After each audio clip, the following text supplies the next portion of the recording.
Olá, caros amigos do canal Beninua Friburgo e Foco. Um prazer ter vocês junto de nós. Meu nome é Carlos César dos Santos, sou emissário do movimento Beninua Brasil, aqui na cidade de Friburgo, região São Lucas, Rio de Janeiro. Trabalho com o apoio do Ravi Iaco, Gerix Carlos e também do Morel com o Márcio Braga. São alguns amigos que nos decorar por pegar estamos aqui, servindo a Caguas Baruhu e, como sempre, falando das Paraxá, da Paraxá da semana. E a Paraxá dessa semana é a Paraxá Shelar. Paraxá Shelar envia, né? Sabemos que nesta Paraxá foi dito Shelar, Lerá, envia de para ti. No começo dela já fizemos a introdução, fizemos ontem a primeira leitura da Paraxá. Agora estamos aqui na segunda leitura. Vemos que na primeira leitura o povo pediu para que Moshe enviasse pessoas para examinar, conhecer a terra, fazer um relato, um relatório, mas vemos também que no final o que aconteceu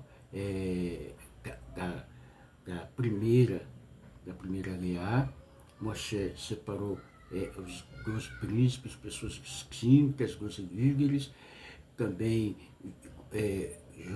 Josué e Caleb estavam nesse meio. Josué, uma pessoa de confiança total de Moshe, mas Moshe clamou assim por ele, deu um nome a ele, uma letra especial, um Yud, para ele acrescentou uma letra, um nome, e para a proteção dele.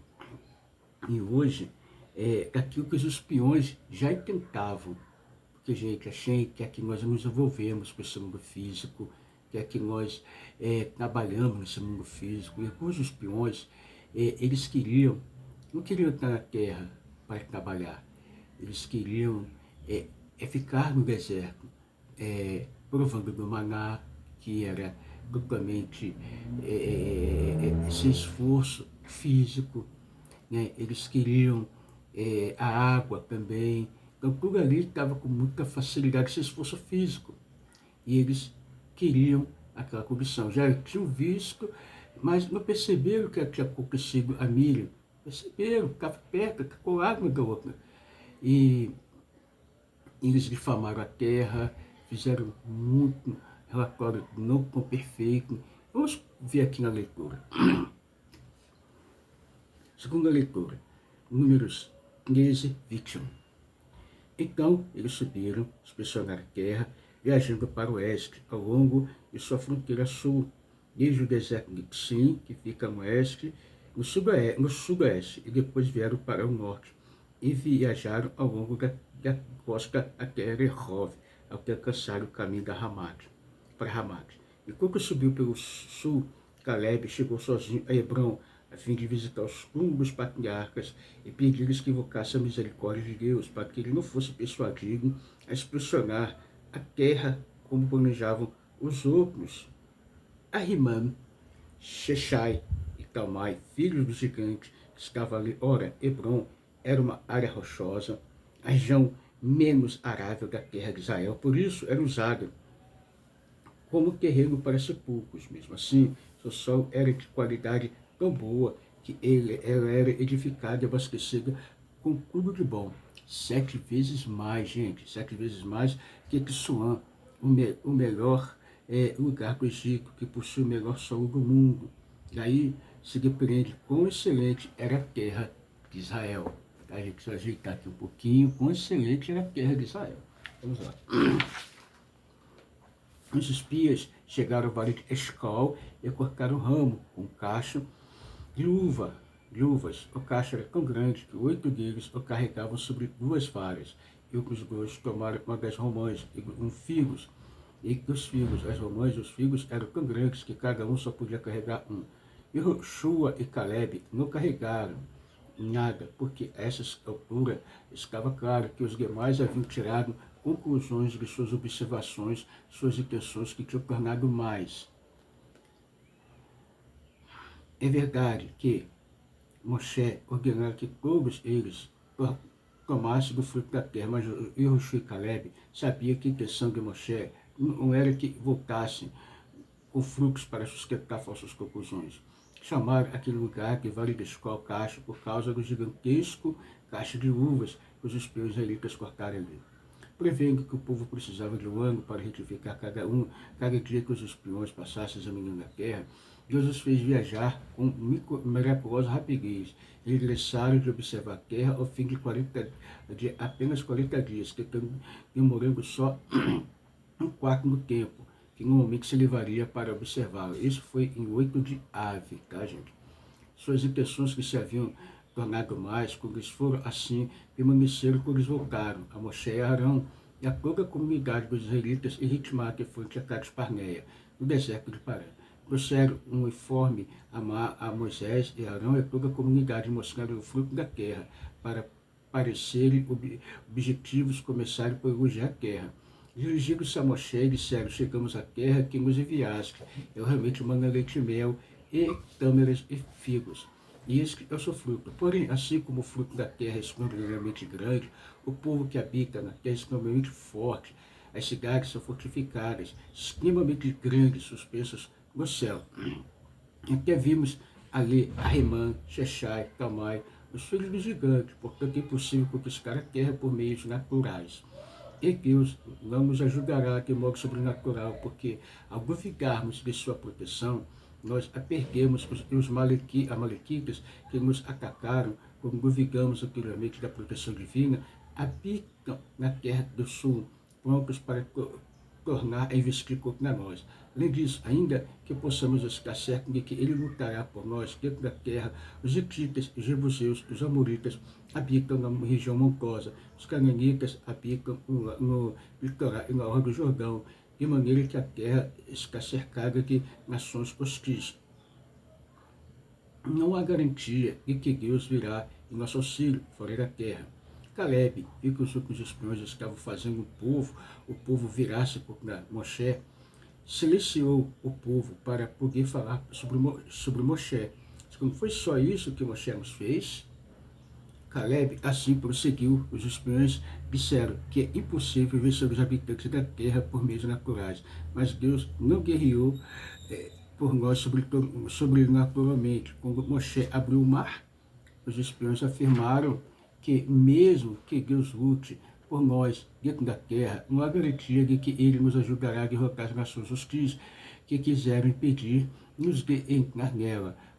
Portanto, por mérito de Moshe, Deus nos tem fornecido maná milagrosamente durante a nossa árdua jornada pelo deserto. Embora esta jornada seja apenas preparação para a nossa entrada na terra, os espiões alegaram que perdemos a proteção divina porque duvidamos dela. Contudo, no caso dos cordonizes, duvidamos da proteção de Deus.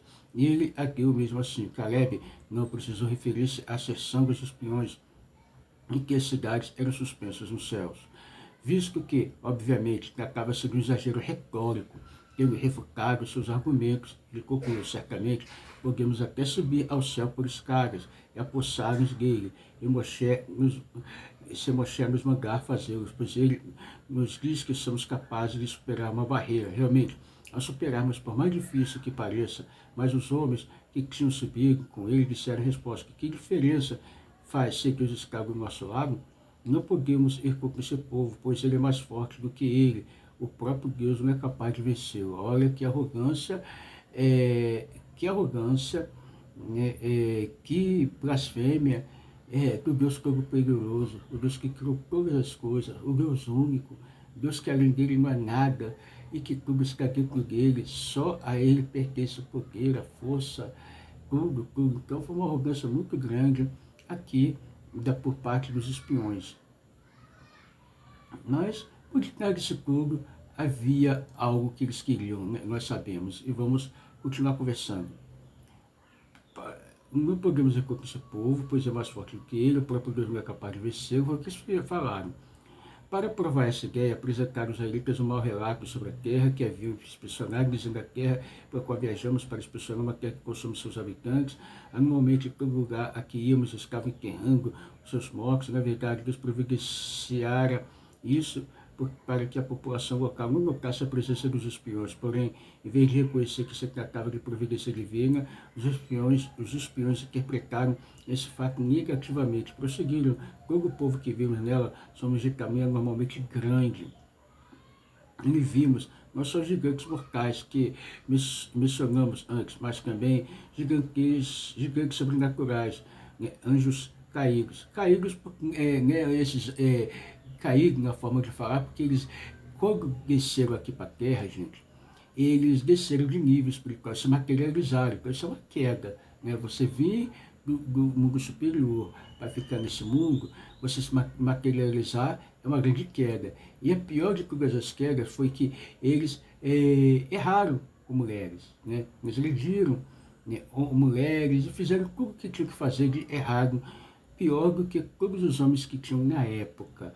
Então, por isso, tá, gente? Não é que eles caíram, jogaram, não, rebelaram contra Deus. Isso daí é conversa de quem não conhece a Torá, não sabe interpretar a Torá, não conhece o hebraico, tá bom, gente? Então, o nome desses anjos era Shahrazai e Azael, que assumiram forma física, como nós estamos falando, e desceram à terra na época de Enoche. Esses anjos escrevem envolvidos nos primórdios da idolatria, demoram que sua descendência é bem capaz de rebelar-se contra Deus. Até os nomes deles, primogênitos, angélicos, indicam a rebelião e destruição. Shahrazai significa visão de desolação, enquanto Azael significa anjo poderoso, sendo foneticamente similar a Azazel, nome de um despenhadeiro rochoso desolado. Além disso, visto que seu descendente Og sobreviveu ao dilúvio, é claro que Deus tornou pelo menos alguns membros dessa raça imunes ao castigo divino. E esses gigantes eram muito maiores do que os gigantes mortais que vimos em Hebrão. Parecemos a nós mesmos gafanhotos junto deles, assim éramos aos seus olhos, pois ouvimos dizer que nos vinhedos há formigas semelhantes a pessoas.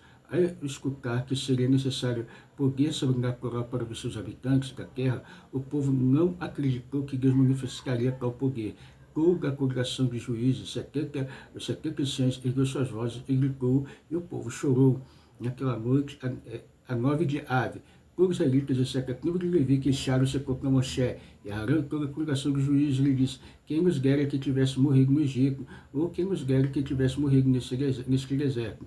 Porque Deus nos leva a essa terra para que caímos a espada, nossas esposas, filhos serão espólios de guerra. Não é melhor para nós voltar ao Egito? Os homens disseram uns aos outros: apontemos um novo líder e voltemos ao Egito, e adoremos um novo Deus, e voltemos à religião do Egito. E as mulheres, porém, não se rebelaram.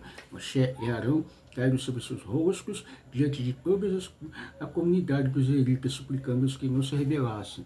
Josué, filho de Nun, Caleb, filho de Efoné, que estavam entre os que haviam inspecionado a terra, rasgaram suas vestes, como sinal de aflição, faltou a comunidade dos israelitas, dizendo: a terra pela qual viajamos para inspecionar é uma terra extremamente boa.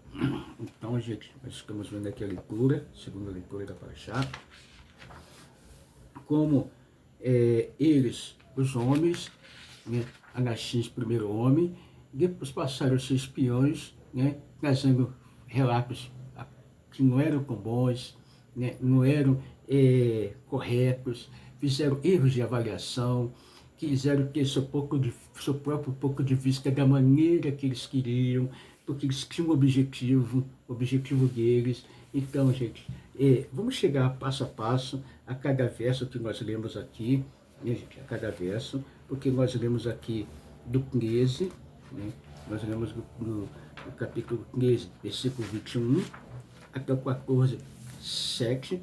Então vamos lá, gente.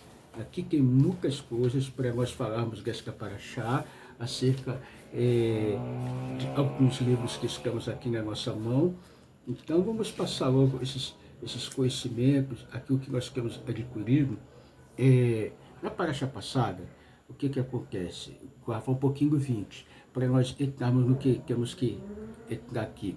E Bamidbar 13:20 mostraria para os espiões sobre os detalhes a serem observados sobre a terra de Israel, se é boa, se é má, sobre o seu povo, se é forte, fraco, dentre eles, deveriam notar se as árvores na terra ou não, os comentaristas questionam se que é possível que dê importância de todos esses detalhes, pois quem deseja conquistar o território militar deve reunir o máximo de informações sobre ele para montar estratégias de ataque e guerra. Porém, aparentemente, é incoerente a necessidade de saber se há árvores na terra ou não, pois não faltavam árvores em Israel. É possível existir uma terra habitada sem árvores, e eles mesmos carregavam cedros, coisas que Abraão pegou, né, e fez, Jacó levou para o Egito, e eles construíram ali o tabernáculo com essas madeiras das árvores. Mas o fundamento aqui é outro, muito mais profundo. Vamos lá. Mas os sábios explicam que é óbvio que havia árvores. Uma das explicações nos ensina que aqui, nesse caso, não se tratava de árvores no sentido físico, com troncos, galhos e frutas, mas sim figurado trata-se aqui de um homem justo e bom, porque por meio de seus próprios méritos poderia proteger o povo, tal como a árvore protege com seus galhos do calor, etc. Que está ao seu redor desta forma, o povo conseguiria conquistar a terra. Seguindo este raciocínio, surge outra questão. Eles não deveriam então procurar este homem justo nos campos e pomares, mas sim uma sinagoga, estival, centro educacional, onde seu tempo é dedicado ao estudo, às rezas e prol da comunidade, protegendo espiritualmente as pessoas da sociedade.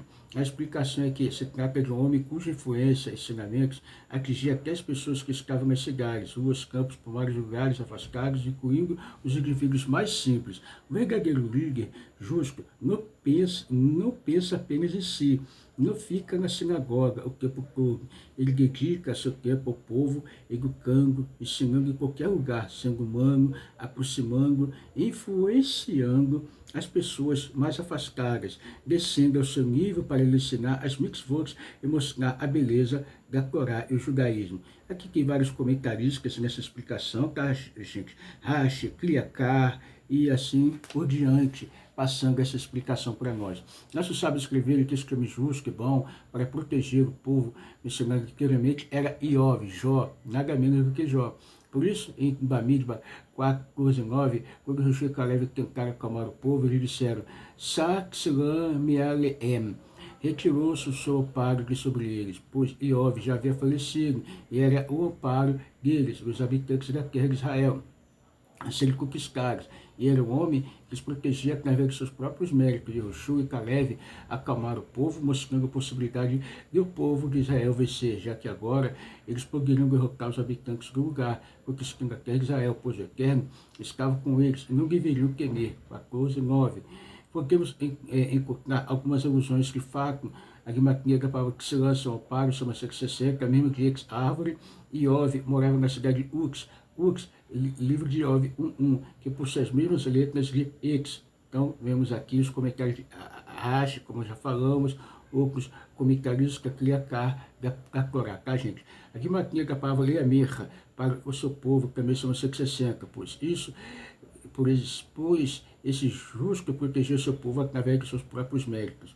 Então, tem várias coisas formando aqui as gemátrias, tá, gente? Então, vamos continuar aqui. Josué e Caleb encorajaram o povo, afirmando que eles conseguiriam conquistar a terra, que era boa e possuía um terreno abundante após o falecimento de Iov. De uma única árvore é possível produzir e fazer muitos fósforos. Marcamente de uma única árvore é possível produzir e fazer muitos fósforos. E de um único fósforo, por menos que ele seja, é possível desfazer e queimar muitas árvores. Gente, cuidado, porque hoje você é uma árvore, a qual pode se transformar em muitos fósforos, mas um fósforo só pode destruir muitas florestas, muitas árvores. Então, cuidado, o fósforo pode ser a tua língua, a difamação, o mau relato. Vamos continuar, gente. Então, eles subiram pelo lado pelo lado sul, como nós lemos, chegaram a Hebron, lá em Hebron, Caleb foi fazer a sua oração na sepultura dos patriarcas para salvar-se das más influências que ele receberia dos seus companheiros, diz assim, né, porque estavam juntos, né, eram 12, né, então aqueles 12 deles estavam ali buscando ser imunizados, contra aquilo dali. Yehoshua, sucessor de Moshe, e também aqui Caleb, filho de Jefuné. Então, e Caleb, além de também ser humilde, por ser outro espírito, e a Bíblia 14:24, Rashi não se citava de uma bênção especial de Moshe. Já ali nós vemos que Yehoshua deu uma bênção especial de Moshe, e estudando aqui anteriormente que Caleb foi até Hebron para rezar para que os patriarcas intercedessem por ele, que dissesse pegar seu benefício para podermos observar essa ideia nas letras do nome desta cidade. Ela possui as mesmas letras da palavra Ribur, ligação, pois nos conectamos a Deus através da reza. Então ele foi ali conectar em Hebron, né, que é a mesma palavra Ribur, e se conectar com a Shem através das rezas. Né? Nós vimos que eles buscaram ali uvas, romãs e figo, né, justamente essas frutas, né, segundo o Arizal, que os pães pegaram, os jejubicurim, né, os jejubicurim, né, eles têm que, segundo a Mishnah, o Knatar de Bicurim, né, esses que são esses elementos, essas frutas, elas têm que ser entregues como bicurim para fazer o tikkun que os espiões difamaram a terra. Então, gente, tem muitas coisas aqui para nós falarmos desta paraxá. Vamos continuar. Em Bamidbar 27, que a Torá relata a difamação da terra de Israel pelos espiões. Ao fazer análise sobre você, use um microscópio. Use o microscópio para fazer uma análise sobre tua vida, sobre tua personalidade, como você é, teu caráter. Mas para ver de perto o defeito dos mínimos detalhes e o telescópio sobre os demais, use o telescópio. Né? Não julgue as pessoas para observar bem de longe os seus aspectos positivos. Então, gente, vamos observar nas pessoas os aspectos positivos, não fazer ela chorar. Nós sabemos disso, muita coisa aqui que nós temos para falar desta paraxá.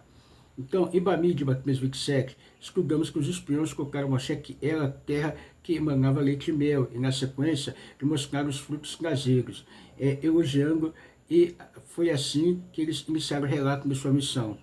Então, gente, aqui eles foram falando, contando, relatando a sua missão. Nós sabemos que era 9 de Ave, e começou ali uma situação difícil para o povo, tá, gente? Difícil para o povo, muito difícil, porque 9 de Ave nós sabemos que eles começaram a chorar, né? Vamos ver mais para frente que eles começaram a chorar, e quem chora por não tem motivo, uma hora acaba chorando, porque vai ter motivo para chorar. Então, vamos lá, a gente continuar aqui a leitura, porque foi em 9 de Ave justamente, cada 9 de Ave morria tantas e tantas pessoas, como nós sabemos, e 9 de Ave também, primeiro tempo, segundo, essa foi destruído, e o povo tem motivo para chorar, sempre 9 de Ave. 9 de Ave, as expulsões também de Espanha, né, Inglaterra e outros assim por diante, podemos ver que muitas coisas acontecem para o povo judeu dia 9 de Ave. Temos aqui assuntos para falar muito interessantes, tá, gente? Assuntos assim, gigantes mesmo, porque o povo, eles difamaram a terra de Israel e ver o que estava causando para eles. Mas tem uma história aqui muito interessante, tá, gente? Muito interessante. A gente vai passar essa história daqui a pouco, porque temos que encaixar, né? Cada paraxá, cada palavra, cada assunto, ele tem que ser encaixado. Então vamos ver aqui, gente, em todos esses assuntos, nós sabemos que houve a guerra, né? Houve a guerra contra o Hamas, né, em 2008, houve a guerra com Hamas, o grupo terrorista. Os israelenses entraram nas casas. Mas quando os soldados entravam na casa, uma mulher vestida de árabe, mas falando hebraico, anunciava, falava para eles não ficar na casa, foi uma, duas, três, quatro, assim por diante. Mas quando chegou no final, o soldado ficou curioso, perguntar: quem é a senhora? Eu respondi: sou a Patniaka Rahel, vindo do Gaeg para salvar vocês. É perigoso, eu não aguentaria ver vocês morrendo aqui nessas casas, pois nelas está explosivos, por favor, não entrem. Eles ficaram muito assustados e se foram. Posteriormente, ficaram sabendo que fora tudo verdade, que as casas estavam realmente minadas, mas eles se salvaram. Então, gente, é assim estudamos que Yahushua foi abençoado. Assim, nós podemos ver que Yahushua foi abençoado por Moshe para se salvar das más influências dos espiões. Assim também ocorreu com Caleb, que rezou nos túmulos dos nossos patriarcas. E podemos observar também esse fato com os soldados, onde mais oportunidades patriarcas e matriarcas os protegeram. Isso que eu choro em nossa matriarca Rael, da matriarca do povo judeu, que intercede perante o Criador, como seus filhos estão na galuta, para que sejam abençoados, protegidos, como consta nas palavras do profeta Emiarro 15, 16. Então a gente vê, gente, que Caleb, ele foi orar no lugar certo, no momento certo, na hora certa, é o que precisava para receber a influência da proteção dos patriarcas. Gente, e aqui os soldados foram protegidos pela influência da proteção da matriarca Rahel. E vamos continuar esse caparaxá, gente, nesse caparaxá, com esses assuntos aqui interessantes, tá, gente? Porque tem algumas coisas para a gente continuar a falar sobre isso.